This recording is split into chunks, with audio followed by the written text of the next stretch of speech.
ताज नगरी में लगी आग की खबर के साथ करते हैं। दरअसल आगरा के रेडीमेड कपड़ों की सबसे बड़ी मार्केट सिंधी बाजार में आग लगने के बाद हड़कंप मच गया।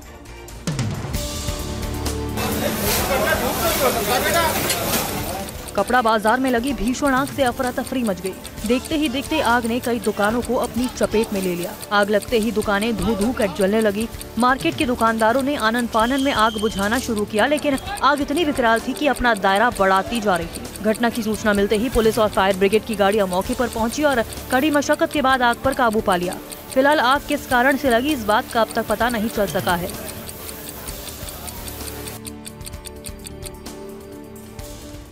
हिमाचल प्रदेश के हमीरपुर में भीषण गर्मी के बीच जंगलों में लगी आग से भारी नुकसान हो रहा है।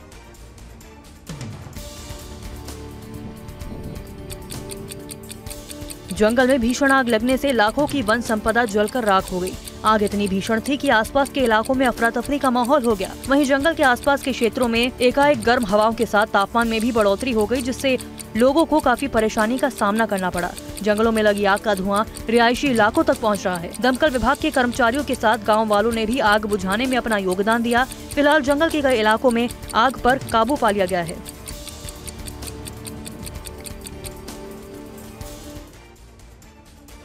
कांग्रेस नेता राहुल गांधी का बयान सामने आया। मुझे सिस्टम अंदर से मालूम है। राहुल गांधी का ये बयान।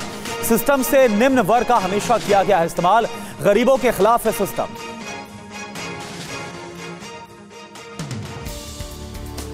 कांग्रेस नेता राहुल गांधी ने हरियाणा के पंचकुला में एक सभा को संबोधित करते हुए कहा कि सिस्टम को अंदर से जानते हैं। उन्होंने कहा कि मुझसे सिस्टम नहीं छिपा सकते और ये सिस्टम गरीब और पिछड़े लोगों के खिलाफ है। प्राइम मिनिस्टर हाउस में जब दादी प्राइम मिनिस्टर थी तब था, पापा थे, मनमोहन सिंह जी थे, तब भी मैं जाता था, तो मुझे सिस्टम अंदर से मालूम।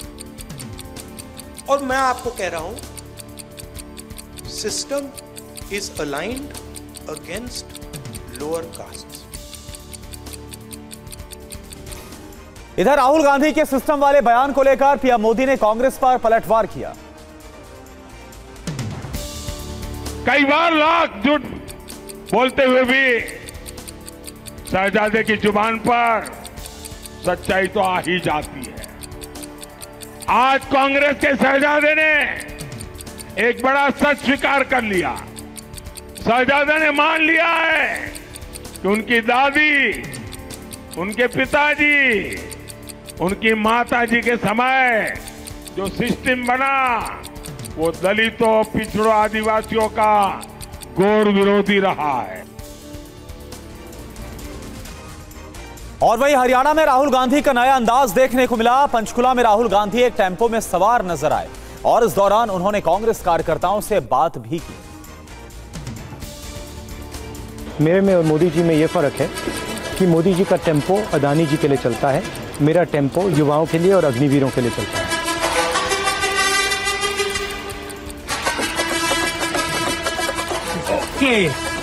हेलो, कैसे? नमस्कार। हमने अपने मैनिफेस्टो में लिखा है कि अग्निवीर योजना को हम कैंसिल कर देंगे। मोदी जी का टेंपो जो है अदानी वाला है, हमारा टेंपो अग्निवीर वाला है। इधर झारखंड में प्रचार करने पहुंची प्रियंका गांधी ने रांची में आदिवासी महिलाओं के साथ डांस किया, उनसे जुड़ने की कोशिश की।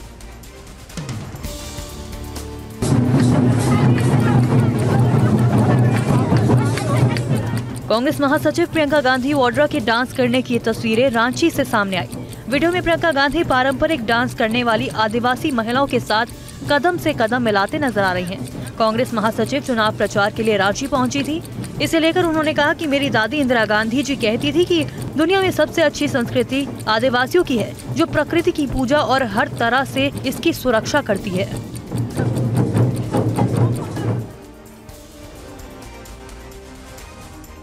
दिल्ली की रैली से पीएम का विपक्ष पर बड़ा हमला। इंडी गठबंधन के लिए वोट से बढ़कर कुछ नहीं है।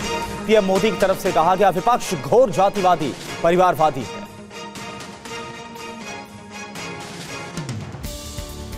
2011 में कांग्रेस सरकार ने चुपचाप एक चाल चली।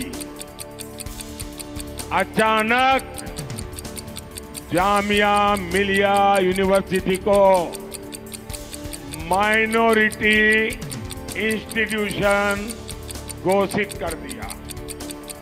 इससे जामिया मिलिया यूनिवर्सिटी में 50% आरक्षण मुसलमानों के लिए लागू हो गया।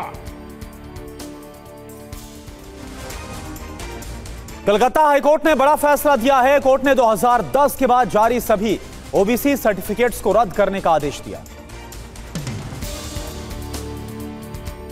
कलकत्ता हाईकोर्ट ने कहा कि अब कोई भी नए प्रमाण पत्र जारी नहीं किए जाएंगे। हालांकि कोर्ट ने यह भी साफ किया कि इस सूची के आधार पर जिन लोगों को नौकरी मिली है उनके ऊपर इसका असर नहीं होगा, मतलब उनकी नौकरी बरकरार रहेगी। हाईकोर्ट ने कहा कि 2010 के बाद की सभी ओबीसी आरक्षण सूचियां रद्द कर दी गई हैं। 2010 से पहले जारी ओबीसी सर्टिफिकेट वैध रहेंगे। बता दें कि हाईकोर्ट के इस फैसले का असर करीब 5 लाख लोगों पर पड़ने की संभावना है। मतलब 2010 से 2024 के बीच जितने भी ओबीसी सर्टिफिकेट जारी किए गए हैं वो अब अमान्य माने जाएंगे। और वहीं कोलकाता हाईकोर्ट के फैसले को पश्चिम बंगाल की मुख्यमंत्री ममता बनर्जी ने मानने से इनकार किया।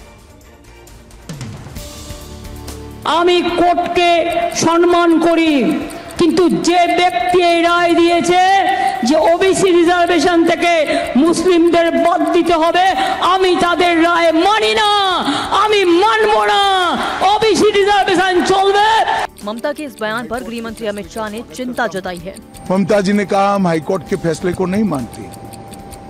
मैं बंगाल की जनता को पूछना चाहता हूँ, कोई ऐसी मुख्यमंत्री हो सकती है, संवैधानिक पद पर बैठी हुई कोई व्यक्ति ऐसी हो सकती है जो कहेगी कि हम कोर्ट के आदेश को नहीं मानते हैं? और वहीं आज शाम थम जाएगा छठे चरण के प्रचार का शोर। 25 मई को छठे चरण के लिए वोटिंग होनी है। 7 राज्यों के 58 सीटों पर मतदान होना है।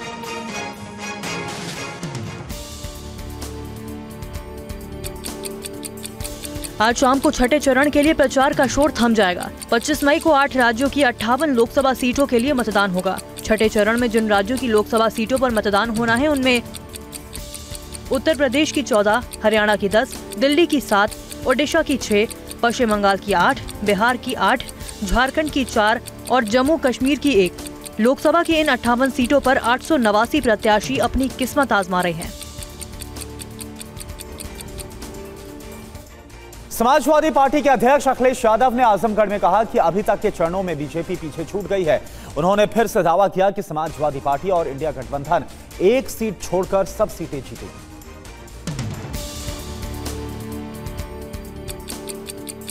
चुनाव प्रचार के लिए यूपी के आजमगढ़ पहुंचे समाजवादी पार्टी के राष्ट्रीय अध्यक्ष अखिलेश यादव ने कहा कि यूपी में पीडीए बीजेपी को कड़ी टक्कर दे रहा है। पिछड़े दलित आदिवासी, पिछड़े दलित अल्पसंख्यक, पिछड़े दलित आदि आबादी और पीड़ित दुखी अगड़े भी इसमें हैं, इसलिए आप कंफ्यूज मत होइए। इसमें पीडीए में सभी समाज के लोग पूरा परिवार है। 400 पार नहीं 400 हारने जा रहे हैं इस बार। एआईएमआईएम प्रमुख असदुद्दीन ओवैसी ने कहा है कि मुसलमानों के लिए अगर राजनीति में हिस्सा चाहिए तो लोगों को पीडीएम का साथ देना चाहिए। उत्तर प्रदेश के प्रतापगढ़ में एआईएमआईएम प्रमुख असदुद्दीन ओवैसी ने बीजेपी पर मुसलमानों के साथ भेदभाव करने का आरोप लगाया। जब से इस देश के प्रधानमंत्री नरेंद्र मोदी बने हैं, उन्होंने एक मंसूबाबंद तरीके से भारत की सियासत और राजनीति से मुसलमानों को गायब करके रख दिया। आज आप बीजेपी के एडवर्टाइजमेंट उठाकर देख लीजिए, वहां पर लफ्ज मुसलमान तो छोड़िए, लफ्ज अकलियत भी आपको नजर नहीं आता। इसके अलावा उन्होंने समाजवादी पार्टी को वोट करने को बर्बादी करार दिया। और वहीं स्वाति मालीवाल मारपीट मामले को लेकर बड़ी खबर। सीएम अरविंद केजरीवाल के माता पिता से आज पूछताछ होगी। दिल्ली पुलिस आज 11:30 बजे पूछताछ करेगी स्वाति मालीवाल। मारपीट केस में पूछताछ होगी। आम आदमी पार्टी ने इस पर ऐतराज जताया।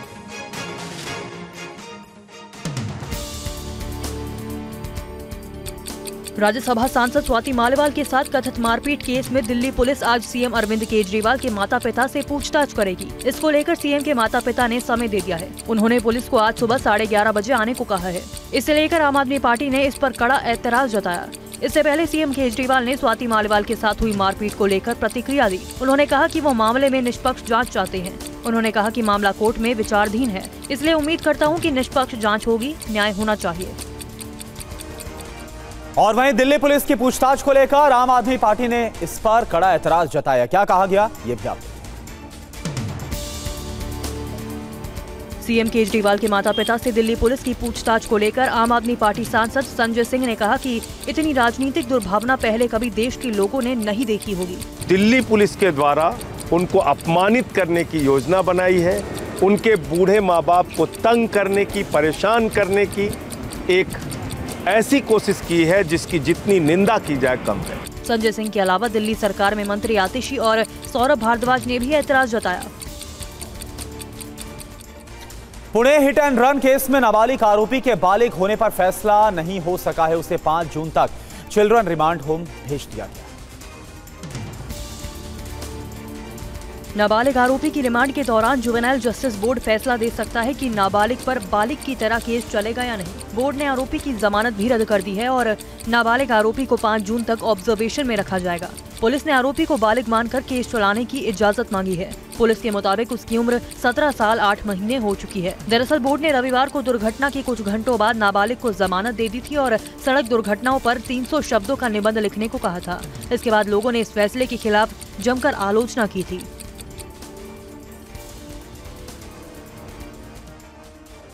और वहीं देश भर में हो रहे विरोध को देखते हुए पुलिस ने आरोपी के पिता विशाल अग्रवाल को गिरफ्तार कर लिया है। पुलिस ने रिमांड कॉपी में कहा है कि विशाल अग्रवाल जांच में पुलिस का साथ नहीं दे रहे थे। पुलिस ने आरोपी के पिता को गिरफ्तार करने से पहले जांच में शामिल होने के लिए नोटिस दिया था, तो उसने शिरडी में होने की बात कहकर पुलिस को गुमराह किया, जबकि वास्तव में वो औरंगाबाद में मौजूद था। वहीं गिरफ्तारी के बाद जब पेशी के लिए उनको कोर्ट ले जाया जा रहा था, तब पुलिस वैन के अंदर उन पर स्याही फेंकने की कोशिश की गई। पुणे के ही एक संगठन के कार्यकर्ता बीच सड़क पर पुलिस की गाड़ी के सामने आ गए और नारेबाजी शुरू कर दी। इसी दौरान स्याही फेंकी गई। पुलिस ने संगठन के कार्यकर्ताओं को हिरासत में ले लिया। Pune hit and run case के बाद प्रशासन ने बड़ी कार्रवाई करते हुए कई अवैध पब पर बुलडोजर चलाए।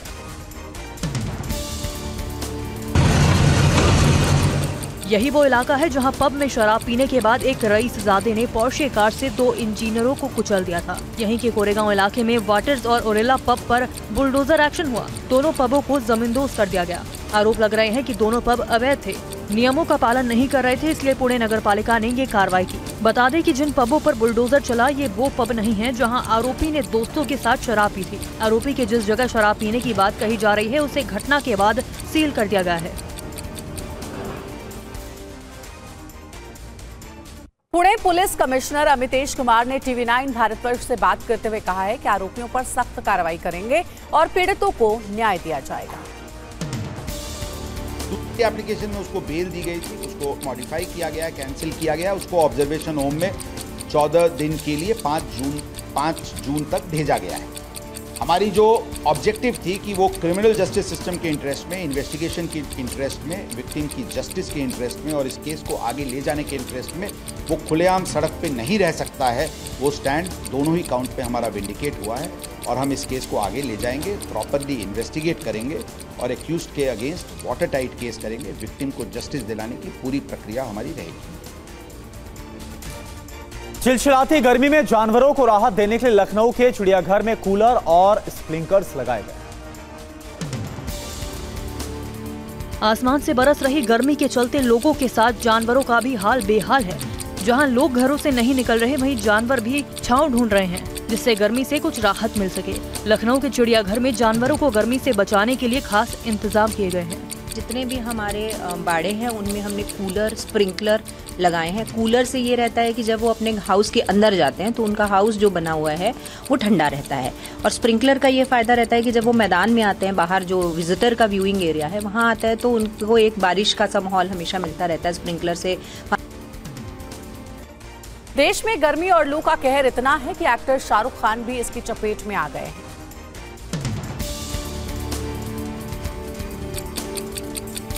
शाहरुख खान सोमवार को अपनी टीम KKR को सपोर्ट करने के लिए अहमदाबाद पहुंचे थे, लेकिन भीषण गर्मी और लू की वजह से उन्हें अहमदाबाद के KD अस्पताल में भर्ती करवाना पड़ा।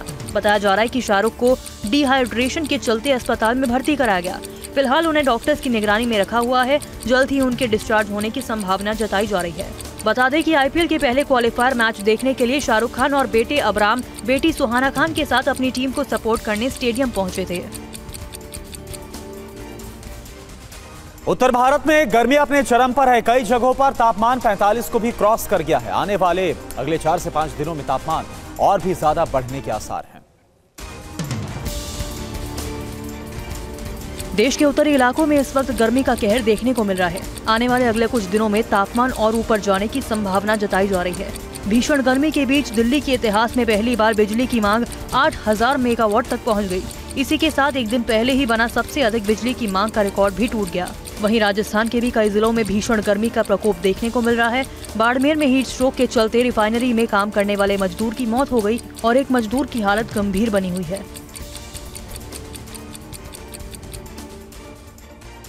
उत्तर भारत में जहां भीषण गर्मी हो रही है, वहीं तमिलनाडु के करूर में भारी बारिश से लोगों की मुश्किलें बढ़ गई।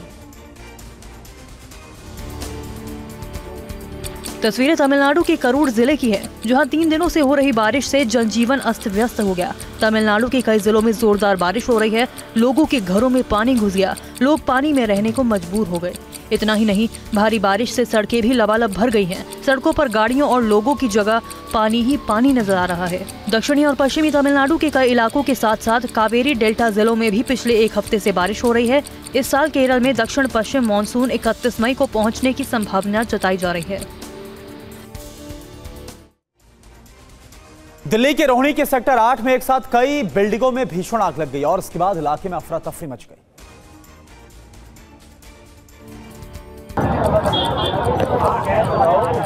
आग इतनी विकराल थी कि देखते ही देखते इमारत की सभी मंजिलों में फैल गई। सूचना मिलने पर एक के बाद एक 12 दमकल की गाड़ियां मौके पर पहुंची। आस पड़ोस की इमारतों में आग ना फैले, इसको लेकर सबसे पहले दमकल कर्मियों ने इमारत के दोनों तरफ से पानी की बौछार की, जिससे आग आसपास के इलाकों में फैलने से रुक गई। आग लगने के बाद पहली, दूसरी और तीसरी मंजिलों पर कई कर्मचारी थे जिन्हें सुरक्षित निकाला गया। कई घंटों तक दमकल कर्मियों की कड़ी मशक्कत के बाद आग पर काबू पाया गया। आग के कारणों का फिलहाल पता नहीं चल सका है। उत्तराखंड 4 धाम की यात्रा पर फर्जी तरीके से रजिस्ट्रेशन का मामला सामने आया है। जांच के दौरान कई रजिस्ट्रेशन फेक मिले हैं। बुधवार को ऋषिकेश में चेकिंग के दौरान झारखंड से आए 6 सदस्यीय दल का रजिस्ट्रेशन फर्जी पाया गया। इसी तरह 35 लोगों का फर्जी रजिस्ट्रेशन मिला है, जिसके बाद ऋषिकेश कोतवाली में नोएडा की ट्रैवल एजेंसी के जरिए 65,000 रुपए एक धाम के दर्शन करवाने के लिए ले गए थे। इसी तरह दूसरे लोगों की शिकायत पर 3 मुकदमे दर्ज किए गए हैं। कोई ट्रैवल एजेंसी है जिनके द्वारा हमने बुक करा था, बट अभी उन्होंने फ्रॉड के थ्रू हमें रजिस्ट्रेशन, हमारी फेक रजिस्ट्रेशन बना दी है और वो डेट्स टैली नहीं कर रहे हैं, तो हमारी यात्रा यहीं रोक दी गई।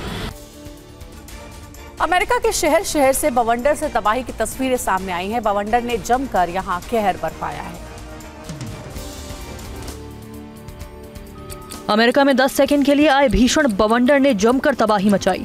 कई जगहों से तबाही की तस्वीरें सामने आई, जिनमें बवंडर से मची बर्बादी के निशान साफ दिख रहे हैं। बवंडर ने शहर का नक्शा ही बदल कर रख दिया। ताश के पत्तों की तरह इमारतें ढह गई, कई घर गिरकर मलबे में तब्दील हो गए, पेड़ उखड़ गए और गाड़ियों के परखच्चे उड़ गए। पूरा शहर ही मलबे से बदला दिख रहा है। 60,000 से ज्यादा घरों की बिजली गई। प्रकृति के प्रकोप में कई लोगों की जान जाने की भी खबर है। अमोहा नेब्रास्का में रहने वाले लोग मूसलाधार बारिश, तेज हवाओं और भारी ओलावृष्टि की वजह से मुसीबत में फंस गए। क्लाइमेट चेंज की घटना अल नीनो का असर दुनिया के कई देशों में देखा जा रहा है और इसकी वजह से कई देशों में सूखा, बारिश और बाढ़ ने परेशानी बढ़ा दी है।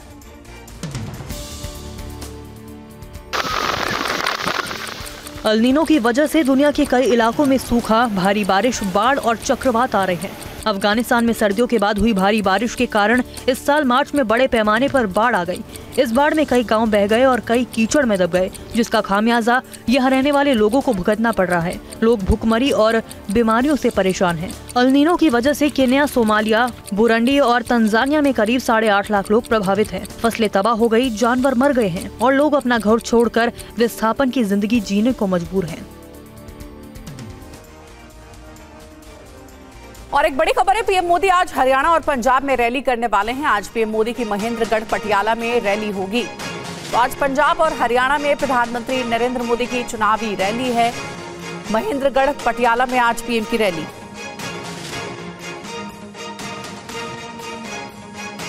नॉर्थ ईस्ट दिल्ली में आज राहुल गांधी की रैली होने वाली है। नॉर्थ ईस्ट दिल्ली के दिलशाद गार्डन में होगी रैली। दिल्ली के मंगोलपुरी में भी राहुल गांधी की रैली।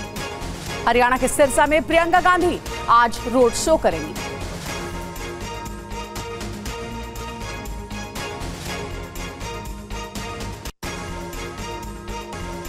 और एक बड़ी खबर है, छठे चरण के लिए आज थमेगा चुनाव प्रचार। छठे चरण में 8 राज्यों की 58 सीटों पर 25 मई को वोटिंग होगी।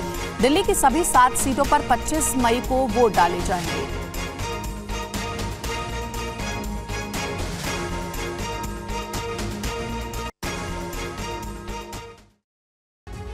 और एक बड़ी खबर है, जम्मू कश्मीर के कुपवाड़ा में भारी संख्या में गोला बारूद बरामद। RPG round, hand grenade, pistol बरामद किया गया है। खुफिया जानकारी के आधार पर सेना की कार्रवाई।